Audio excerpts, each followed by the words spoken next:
കഥാപാത്രങ്ങളുടെ പേരുകൾ എന്തൊക്കെയാണ്? ഇത് ജയകൃഷ്ണൻ, അത് കമല. കമല എന്നുള്ളത് രണ്ടാമത്തെ പേരായിരുന്നു. ആദ്യം കമലയുടെ ക്യാരക്ടർ നെയിം, ആശയുടെ ക്യാരക്ടർ നെയിം ആദ്യം ശ്രീജ എന്ന് പറയുന്ന ഒരു ക്യാരക്ടർ നെയിം ആയിരുന്നു. പിന്നീട് ആ ശ്രീജ കമലയിലേക്ക് മാറി. പക്ഷെ ജയകൃഷ്ണൻ അന്നും ജയകൃഷ്ണനായിരുന്നു, ഇന്നും ജയകൃഷ്ണനായിട്ടാണ്. അതെന്തുകൊണ്ടാണ് മാറിയത്? ക്യാരക്ടറിന്റെ പേര് മാറ്റാൻ എന്തെങ്കിലും കാരണമുണ്ടോ? കുറച്ചുകൂടെ ഭംഗി തോന്നി. കമല എന്ന് പറയുന്നതിനകത്ത് കുറച്ചുകൂടെ ഭംഗി തോന്നി. പിന്നെ ഈ കഥാപാത്രം എഴുത്തിന്റെ ഒരു എഴുത്തുകാരിയായിട്ട് ആണ് അതിലേക്ക് കൊണ്ടുവന്നത്.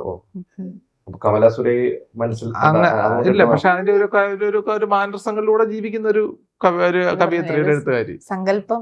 അപ്പൊ റിയൽ ലൈഫില് നിങ്ങള് എന്തെങ്കിലും ബന്ധമുണ്ടോ ഈ ക്യാരക്ടേഴ്സിന്? എവിടെയെങ്കിലൊക്കെ സാമ്യത? അത് നോക്കുമ്പോ എനിക്കൊന്നും ഏകദേശം എല്ലാ മനുഷ്യരുടെയും ഉള്ളില് എല്ലാ സ്ത്രീകളെ തന്നെ പറയാം, പുരുഷന്മാരെ എനിക്ക് അറിഞ്ഞൂടാ. ആ ചോദ്യത്തിനകത്ത് ചെറിയൊരു ദുരൂഹതയുണ്ട്. പ്രണയിക്കുന്നുണ്ടോ എന്തെങ്കിലും? അതിപ്പോ എല്ലാവരും പ്രണയിക്കുന്നുണ്ടാവുമല്ലോ. ഇതിന്റെ സീനുകൾ എവിടെയെങ്കിലും റിയൽ ലൈഫിലൂടെ കടന്നുപോയ എന്തെങ്കിലും മുഹൂർത്തങ്ങൾ ഇതിൽ വന്നിട്ടുണ്ടോ? അങ്ങനെ ഏതെങ്കിലും ഒരു സീൻ സംവിധായകൻ അറിഞ്ഞോ അറിയാതെയോ എഴുതിയിട്ടുണ്ടോ? സീനിൽ നമുക്ക് ഞാൻ പറയാം. ഇപ്പൊ ഇതിനകത്ത് പറഞ്ഞില്ലേ പാട്ടുകൾ 6 പാട്ടുണ്ട്. 6 പാട്ടെന്ന് പറഞ്ഞു കഴിഞ്ഞാൽ ശരിക്കും ഒരു സ്വപ്നം പോലെയാണ്. ആ പാട്ടുകളെല്ലാം സ്വപ്നം. ഒരു സ്ത്രീയെ എടുത്തു കഴിഞ്ഞാൽ സ്ത്രീകൾ കൂടുതലും എനിക്ക് പുരുഷന്മാരെക്കാളിലും കുറച്ച്, ഇപ്പം എല്ലാവരും അങ്ങനെയാണെന്ന് പറയുന്നില്ല,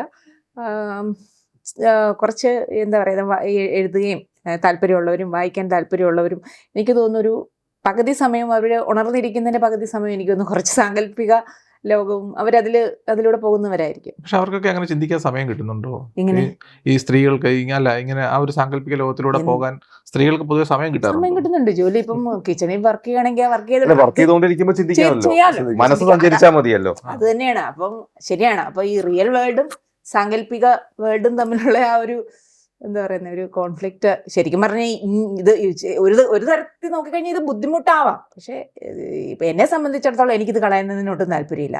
അപ്പൊ എല്ലാവരും പറയും റിയാലിറ്റിയിൽ ജീവിക്കൂ ഇങ്ങനെയല്ല എന്ന് പറയും. അപ്പോൾ പക്ഷെ എനിക്കത് കളയുന്ന ഇഷ്ടമല്ല. അത് കളഞ്ഞു ഞാൻ പലപ്പോഴും പറയും, എൻ്റെ മോളൊക്കെ പറയും അമ്മയെ ഒരു സൈക്കോളജിസ്റ്റിനെ കാണും. അപ്പോൾ ഞാൻ പറയും സൈക്കോളജിസ്റ്റിനെ കാണും കണ്ടു കഴിഞ്ഞാൽ എൻ്റെ ഈ അസുഖം മാറിക്കഴിഞ്ഞാൽ പിന്നെ എനിക്ക് ചിന്തിക്കാൻ പറ്റത്തില്ല എന്ന് പറയും.